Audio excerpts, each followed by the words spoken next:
പിന്നെ ഇതിൽ ഞാൻ ഉണ്ടാക്കിയിട്ടുള്ള എല്ലാ റെസിപ്പിയുടെയും ഡീറ്റെയിൽ ആയിട്ട് ഉൾപ്പെടുത്തിയിട്ടുണ്ട്. ഫസ്റ്റ് തന്നെ ചോറ് വിളമ്പി കൊടുത്തു. പിന്നെ ഞാൻ നോർമലായിട്ടുള്ള പരിപ്പറിയില്ലേ എല്ലാവരും ഉണ്ടാക്കുന്ന തന്നെ തേങ്ങ അരച്ചിട്ടുള്ള അതാണ് ഉണ്ടാക്കിയത്. പിന്നെ ഒരു ഓംലെറ്റ്, നെല്ലിക്ക അച്ചാറ്, മാങ്ങ ചമ്മന്തി, മാങ്ങയും തേങ്ങയും ഇട്ടിട്ടുണ്ട്. ഇതിൽ പാവയ്ക്ക കൊണ്ടുണ്ടാക്കിയ എന്താ അതിന് പേരെന്നറിയില്ല, പാവയ്ക്ക തോരനും അല്ല, ഒരു പുളിയൊക്കെ ഇട്ടിട്ടൊരു വറ്റിച്ചെടുത്തതാണത്. പാവയ്ക്ക ഫ്രൈ ചെയ്തിട്ട്, പിന്നെ അച്ചിങ്ങയില്ലേ പയർ നമ്മുടെ അത് മെഴുക്കുരട്ടി, ക്യാരറ്റും ബീട്രൂട്ടും തോരൻ, പിന്നെ ഇതാ കുറച്ച് ചെറിയ ചെമ്മീൻ ഉണ്ടായിരുന്നു, അതും കൂടി ഫ്രൈ ചെയ്തിട്ട് വെച്ചു. ഫസ്റ്റിൽ ഇതാ ഞാൻ പരിപ്പറി ഉണ്ടാക്കുന്നത് കാണിക്കുന്നുണ്ട്. കറി ഉണ്ടാക്കാനായിട്ടൊരു പാത്രം എടുക്കുക. അതിലേക്ക് ഒരു തക്കാളി, ഉള്ളി, പച്ചമുളക് എന്നിവ അരിഞ്ഞതിന് ശേഷം 1/2 കപ്പ് പരിപ്പൊന്ന് കഴുകി ഇതിലേക്ക് ഇട്ട് കൊടുത്തിട്ടുണ്ട്.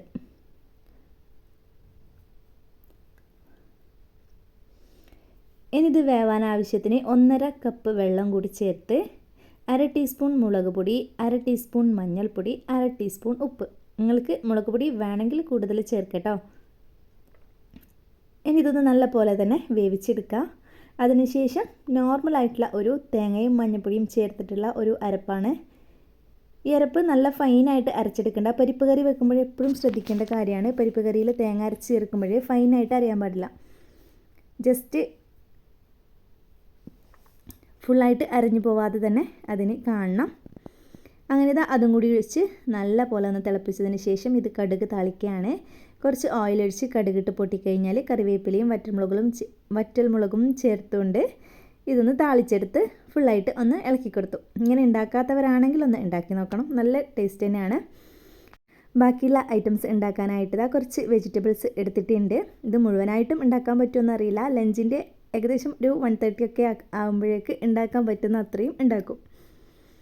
ഞാൻ ഒറ്റയ്ക്ക് ചെയ്യേണ്ടതാണ്. അപ്പോൾ എത്ര ഐറ്റംസ് ഉണ്ടാക്കുമെന്നൊന്നും ഫസ്റ്റ് സ്റ്റാർട്ട് ചെയ്യുമ്പോൾ വിചാരിച്ചിട്ടില്ല.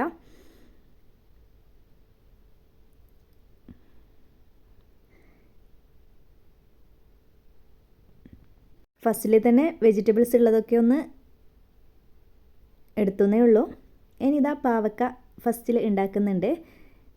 2 പാവക്കയാണ് ഞാൻ എടുത്തിട്ടുള്ളത്. ഇതാ നെടുകെ പിളർന്ന് അതിൻ്റെ ഉള്ളിലത്തെ ഒരു കുരുക ഭാഗമൊക്കെ ഇല്ലേ അതൊന്ന് ക്ലീൻ ചെയ്തതിന് ശേഷം നേരിയതായിട്ടൊന്ന് ഹാഫ് മൂൺ ഷേപ്പിൽ കട്ട് ചെയ്തെടുക്കുകയാണ് വേണ്ടത്.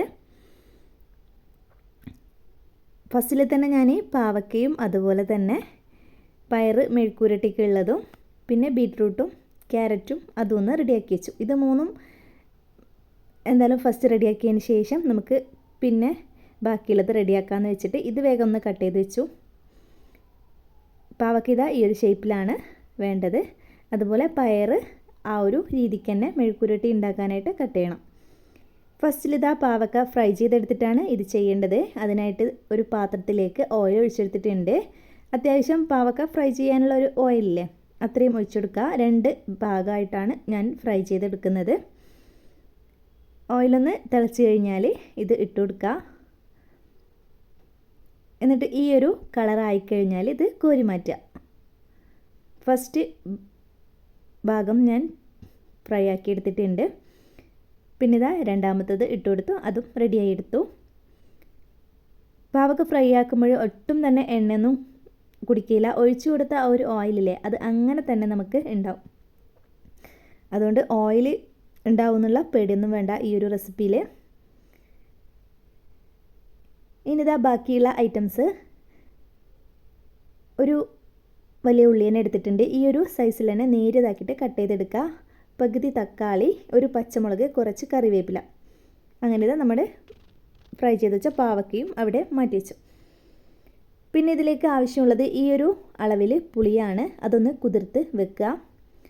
കുതിർത്ത് കഴിഞ്ഞാൽ അധികം വെള്ളമൊന്നും ചേർത്ത് കൊടുക്കാതെ നല്ല കട്ടിയിലുള്ള നീര് തന്നെ പിഴിഞ്ഞെടുക്കുക.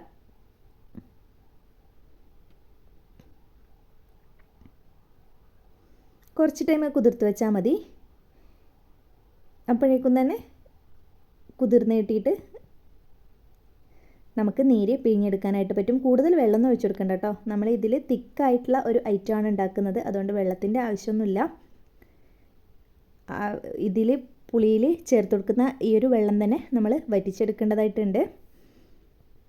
ഇനിയിതൊരു മൺചട്ടിയാണ് എടുത്തിട്ടുള്ളത്. അതിലേക്ക് കുറച്ച് ഓയിൽ ഒഴിച്ചു, കടുക് ഇട്ട് കൊടുത്തു, അരിഞ്ഞു വെച്ചിട്ടുള്ള ഉള്ളിയും തക്കാളിയും കറിവേപ്പിലയും പച്ചമുളകും ഒന്ന് ചേർത്തെടുത്തു.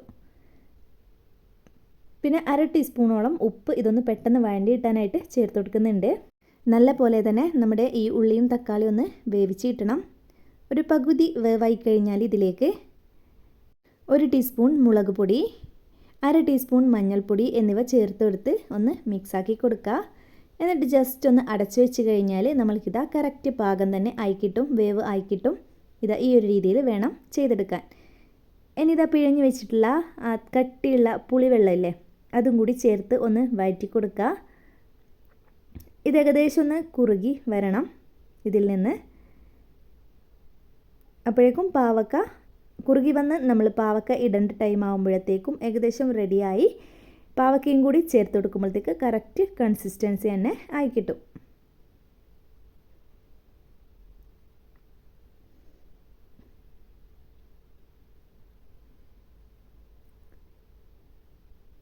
ഉപ്പ് നിങ്ങൾ ഈ ഒരു സ്റ്റേജിലോ അല്ലെങ്കിൽ പാവക്ക ഇട്ട് കൊടുത്താലോ ഒന്ന് നോക്കുക. ഫസ്റ്റിൽ ഇത്തിരി ഉപ്പ് മാത്രമല്ല നമ്മൾ ഇട്ട് കൊടുത്തിട്ടുള്ളൂ. ഇപ്പോൾ പുളിവെള്ളമൊക്കെ ചേർത്തതുകൊണ്ട് കൂടുതൽ അളവിൽ തന്നെ ഉപ്പ് ആവശ്യമായിട്ട് വരും. ഇതൊന്ന് തിക്കായി വന്നിട്ടുണ്ട്. ഇനി ഫ്രൈ ചെയ്തിട്ടുള്ള പാവക്ക മുഴുവനായിട്ടൊന്ന് ചേർത്ത് കൊടുത്ത് നല്ല പോലെ തന്നെ ഒന്ന് മിക്സാക്കി കൊടുക്കുക. പാവക്ക ഇടുമ്പോഴത്തേക്കും ഏകദേശം നമ്മളെ ആ ഒരു തിക്ക് കൺസിസ്റ്റൻസിയിൽ തന്നെ ഇത് ആയിട്ടുണ്ടാവും.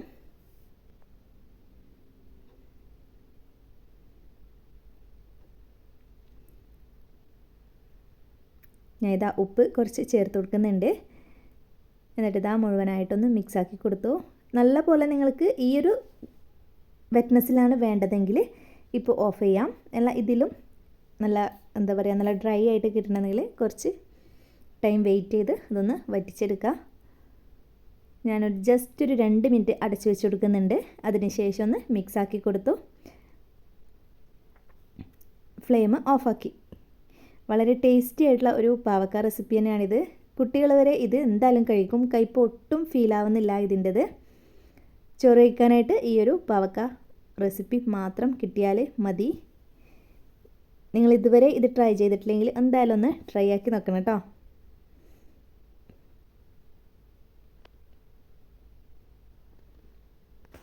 ഇനി അടുത്തതായിട്ട് ക്യാരറ്റും ബീട്രൂട്ടും തോരൻ ഇല്ലേ, അത് ഒന്ന് ഉണ്ടാക്കിയെടുക്കാം. അതിനായിട്ട് ചട്ടിയിലേക്ക് 1 ടീസ്പൂൺ വെളിച്ചെണ്ണ ഒഴിച്ചു, കുറച്ച് കടുകും കൂടി ഇട്ട് കൊടുത്ത് കടുകൊന്ന് പൊട്ടിക്കഴിഞ്ഞാൽ കട്ട് ചെയ്ത് വെച്ചിട്ടുള്ള ക്യാരറ്റ്, ബീട്രൂട്ട്, ഒരു ചെറിയ പീസ് ഉള്ളി, ആവശ്യത്തിന് പച്ചമുളക്, കുറച്ച് കറിവേപ്പില എന്നിവയെല്ലാം കൂടി തന്നെ ഒന്നിച്ച് ഇട്ട് കൊടുക്കുക. ആവശ്യത്തിന് ഉപ്പും കൂടി ചേർത്ത് കൊടുക്കുക. ഒന്ന് മിക്സാക്കി കൊടുത്തതിന് ശേഷം ഒന്ന് അടച്ച് വെച്ച് കൊടുക്കുക. അടച്ച് വെച്ചോടെ തന്നെ ഇത് വേവിച്ചെടുക്കാനായിട്ട് നോക്കുക. എന്നാൽ നമുക്ക് ഇത് മാത്രമല്ല എല്ലാ ഐറ്റംസും അടച്ച് വെച്ച് കൊടുത്താൽ പെട്ടെന്ന് വെന്ത് കിട്ടൂലേ. നല്ല സ്റ്റൈലില്ലേ, നല്ല കളർ കോമ്പിനേഷൻ അല്ലേ, ഒരു ഓറഞ്ച് പേർപ്പിൾ കളറ്. ഈ ഒരു ഐറ്റം എന്തായാലും നോർമലി എല്ലാവരും ഉണ്ടാക്കുന്നതന്നെ ആയിരിക്കും. വളരെ ഹെൽത്തി ആയിട്ടുള്ള ഒരു തോരൻ തന്നെയല്ലേ ഇത്. ഇനി ഇതൊന്ന് വെന്ത് കഴിഞ്ഞാൽ ഫുള്ളായിട്ട് വേണ്ട, 1/4 ഭാഗം വേവായി കഴിഞ്ഞാൽ 1.5 ടേബിൾ സ്പൂണോളം ചിരകിയ തേങ്ങ ചേർത്ത് കൊടുക്കുക. ഒന്ന് ഇളക്കി കൊടുത്ത് ഫുള്ളായിട്ടൊന്ന് വേവിച്ചെടുക്കുക. അങ്ങനെ അത് ഇവിടെ റെഡി ആയിട്ടുണ്ട്. ഇനി നമുക്ക് മെഴുക്ക് പുരട്ടി ഉണ്ടാക്കിയാലോ. പിന്നെ ഇതാ ഒരു ചട്ടി ഒഴിച്ചു കൊടുത്തു. അതിലേക്ക് 1 ടേബിൾ സ്പൂൺ ഓയിൽ ഒഴിച്ചു കൊടുത്തു. ഒരു മിക്സിയുടെ ചെറിയ ജാറിൽ ഞാൻ കുറച്ച് കറിവേപ്പില, 4 വറ്റൽമുളക്, 15 ചെറിയ ഉള്ളി എന്നിവ ജസ്റ്റ് ഒന്ന് ചതച്ചെടുത്തിട്ടുണ്ടായിരുന്നു. അത് ആ ഒരു ഓയിലിലേക്ക് ഇട്ടുകൊടുത്തു. ഒന്ന് പച്ചമണമൊക്കെ മാറുന്നത് വരെ ഒന്ന് വഴറ്റി കൊടുത്തു. അതിനുശേഷം ഇതാ അരിഞ്ഞെടുത്ത പയറില്ലേ, അതും കൂടി ചേർത്ത് കൊടുത്ത് ഒന്ന് ഇളക്കി കൊടുത്തതിന് ശേഷം ഇതിലേക്ക് ആവശ്യത്തിന് ഉപ്പ് ചേർത്ത് കൊടുത്തു. ഉപ്പും കൂടി ചേർത്ത് മിക്സാക്കി കൊടുത്ത് 1/2 ടീസ്പൂൺ മഞ്ഞൾപ്പൊടിയും കൂടി ഇട്ട് കൊടുത്തു. അതും കൂടി ഒന്ന് മിക്സാക്കി കൊടുത്തതിന് ശേഷം ഒന്ന് അടച്ചു വെച്ച് കൊടുത്തു.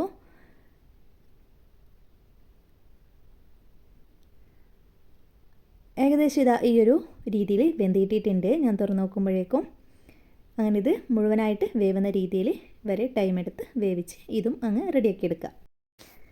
ഇനി ഇതാ നെല്ലിക്ക അച്ചാറൊന്ന് ഉണ്ടാക്കിയാലോ? ഞാനിത് അച്ചാറുണ്ടാക്കാനായിട്ട് വാങ്ങിച്ച നെല്ലിക്കയൊന്നുമല്ല. മുകളിൽ കുറേ നാളായിട്ട് പറയുന്നുണ്ടായിരുന്നു നെല്ലിക്ക വേണമെന്ന്. അപ്പോൾ ആ ഒരു അളവിൽ മാത്രമേ ഞാൻ വാങ്ങിച്ചിട്ടുള്ളൂ. അപ്പോൾ ഇന്ന് പൊതിച്ചോറ് ഉണ്ടാക്കുന്നതിൻ്റെ ഭാഗമായിട്ട് ഞാൻ വെച്ച് എന്നാൽ ഒരു അച്ചാർ വേണമല്ലോ. അപ്പോൾ നെല്ലിക്ക അച്ചാർ കുറേ നാളായിട്ട് വിചാരിക്കുന്നുണ്ട് ഇതൊന്ന് ട്രൈ ചെയ്യണമെന്ന്. അതുകൊണ്ടാണ് ഇത്ര അളവിൽ നെല്ലിക്ക ഉള്ളത് മാത്രം ഉണ്ടായത്. നിങ്ങളിനി ഉണ്ടാക്കുമ്പോൾ കൂടുതൽ അളവിൽ എടുക്കാനായിട്ട് നോക്കുക. ഇതൊന്ന് കഴുകിയതിന് ശേഷം ഒന്ന് ആവിത്തട്ടിൽ ആവി കയറ്റിയെടുത്ത് വേവിച്ചെടുക്കുക. ഒന്ന് തണുത്ത് കഴിഞ്ഞാൽ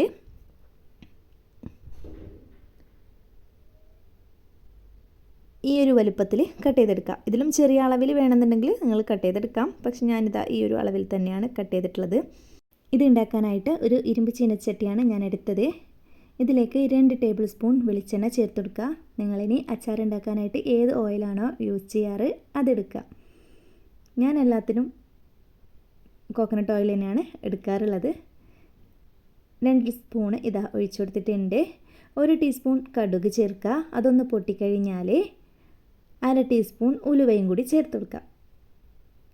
ഇത് രണ്ടും കൂടി ഏകദേശം റെഡി ആയിക്കഴിഞ്ഞാൽ നമ്മൾക്ക് അരിഞ്ഞു വെച്ചിട്ടുള്ള വെളുത്തുള്ളി, ഇഞ്ചി, പച്ചമുളക്, കറിവേപ്പില എന്നിവ ചേർത്ത് കൊടുക്കാം.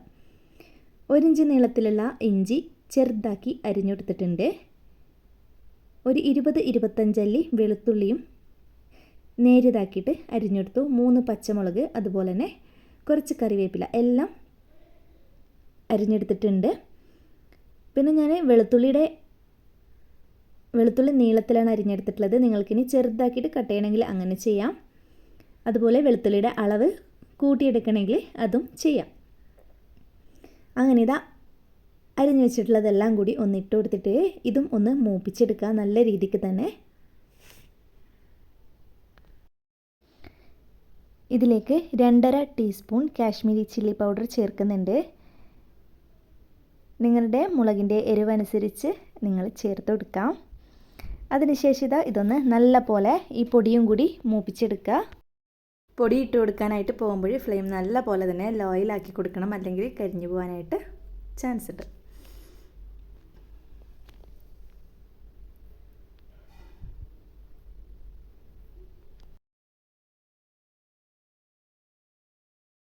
ഇനി ഇതിലേക്ക് ചേർക്കാനുള്ളത് 1/4 കപ്പ് നോർമൽ വാട്ടറും അതുപോലെ തന്നെ 1/4 കപ്പ് വിനീഗറുമാണ്. വെള്ളം ഫസ്റ്റിൽ ഒഴിച്ച് ജസ്റ്റ് ഒന്ന് തിളച്ചതിന് ശേഷം വിനീഗർ ഒഴിക്കാനായിട്ട് നോക്കുക. രണ്ടും കൂടി ഒന്ന് നല്ല പോലെ ഇത് തിളപ്പിച്ചെടുക്കുക.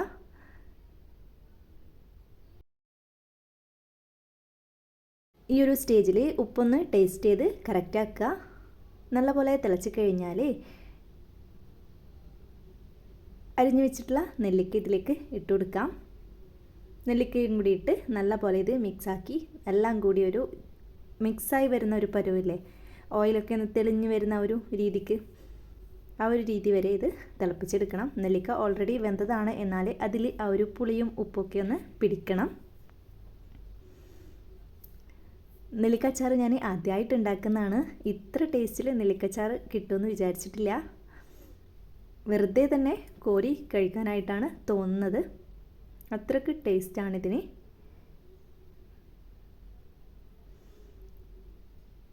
ഇനി ലാസ്റ്റിലായിട്ട് എല്ലാ അച്ചാറിലും ചെയ്യുന്ന പോലെ തന്നെ 1/2 ടീസ്പൂൺ പഞ്ചസാര ചേർത്ത് കൊടുക്കുക. നിങ്ങൾ ചെയ്യലുണ്ടോയെന്ന് അറിയത്തില്ല, ഞാനിതാ അച്ചാറിലൊക്കെ ഇങ്ങനെ ചെയ്യാറുണ്ട്. അതിൻ്റെ ഒരു ടേസ്റ്റ് ബാലൻസ് ചെയ്യാൻ വേണ്ടിയിട്ട് കുറച്ച് പഞ്ചസാര കൂടി ചേർത്ത് കൊടുക്കാറുണ്ട്. പഞ്ചസാരയും കൂടി ചേർത്ത് ഒന്ന് അലിയിച്ചെടുക്കുക. ആ ഒരു എണ്ണയൊക്കെ തെളിഞ്ഞ് വരുന്ന ആ ഒരു പരുമാവുമ്പോൾ നമുക്ക് ഫ്ലെയിം ഓഫാക്കാം. അപ്പോൾ ഈ ഒരു അച്ചാർ റെസിപ്പിയും കൂടി ഇവിടെ റെഡി ആയിട്ടുണ്ട്. പറഞ്ഞ പോലെ തന്നെ എല്ലാവരും ഇതൊന്ന് ട്രൈ ചെയ്ത് നോക്കണം. ഇതുവരെ കഴിച്ചിട്ടില്ലാത്തവരാണെങ്കിൽ മസ്റ്റായിട്ടും ട്രൈ ആക്കി നോക്കുക.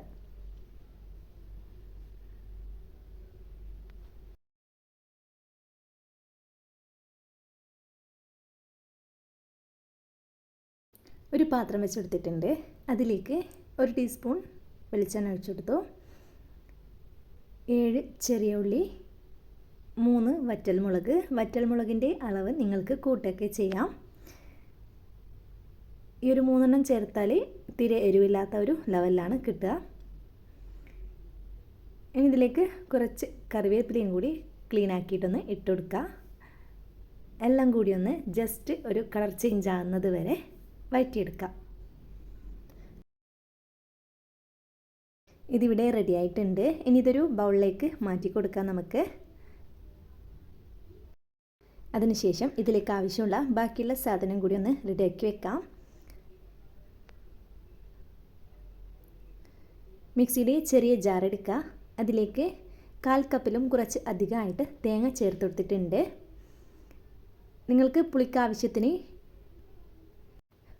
പച്ചമാങ്ങ കിട്ടുകയാണെങ്കിൽ അതിതാ ഈ ഒരു അളവിൽ ചേർത്ത് കൊടുക്കുക.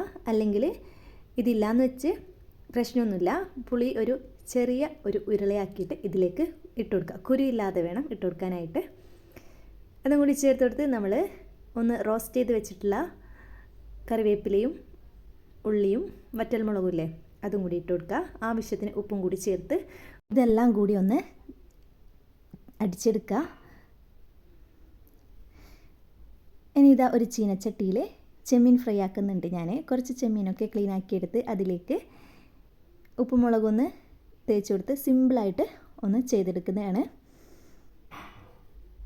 ഇനി ഇതാ സിമ്പിളായിട്ടുള്ള ഒരു ഓംലെറ്റ്. ഇതൊക്കെ ആക്കി കഴിയുമ്പോഴത്തേക്കും ടയേർഡായി. അതുകൊണ്ട് ഓംലെറ്റ് ഉണ്ടാക്കാനൊന്നും വലിയ മൂടൊന്നും ഉണ്ടായിട്ടില്ല. ഓംലെറ്റ് വെറൈറ്റി ആയിട്ട് ഉണ്ടാക്കണം എന്ന് വിചാരിച്ചതാണ്, പക്ഷേ തളർന്നു. പൊതിച്ചോറ് ഉണ്ടാക്കുമ്പോൾ എന്തായാലും ഓംലെറ്റ് ഒരു കാണാനൊരു രസമല്ലേ. എല്ലാ പൊതിച്ചോറ് വീഡിയോയിലും ഓംലെറ്റ് ഉണ്ടാവാറുണ്ട്. അതുകൊണ്ട് തന്നെ ഞാനത് ഒഴിവാക്കണ്ട വെച്ച് അതും കൂടി ഉണ്ടാക്കി വെച്ചു. എല്ലാം കൂടി ഉണ്ടാക്കി വന്നപ്പോഴേക്കും പൊതിച്ചോറ് കഴിക്കാനുള്ള ആഗ്രഹമൊക്കെ എവിടെയോ പോയി. ഇത്രയും ഉണ്ടാക്കി കഴിച്ച് കഴിഞ്ഞപ്പോൾ മോള് പറഞ്ഞത് എന്താണെന്നറിയോ, ഒരു പായസം കൂടി വേണമായിരുന്നു എന്ന്. അപ്പോൾ അവൾക്ക് കൊടുക്കാൻ ഒരു മറുപടിയും എൻ്റെ കയ്യിൽ ഉണ്ടായിട്ടില്ല. എന്താ സത്യത്തിൽ പറയണ്ടേന്ന് മനസ്സിലായിട്ടില്ല. അപ്പോൾ ഇന്നത്തെ ഈ പൊതിച്ചോറ് വീഡിയോ ഇവിടെ ഫുള്ളായിട്ടുണ്ട്. എല്ലാവർക്കും ഇഷ്ടമായി എന്ന് വിചാരിക്കുന്നു. ഈ ഒരു റെസിപ്പീസൊക്കെ എല്ലാവരും ട്രൈ ചെയ്ത് നോക്കുക. വളരെ ടേസ്റ്റി ആയിട്ടുള്ള ഐറ്റം തന്നെയാണ് എല്ലാം.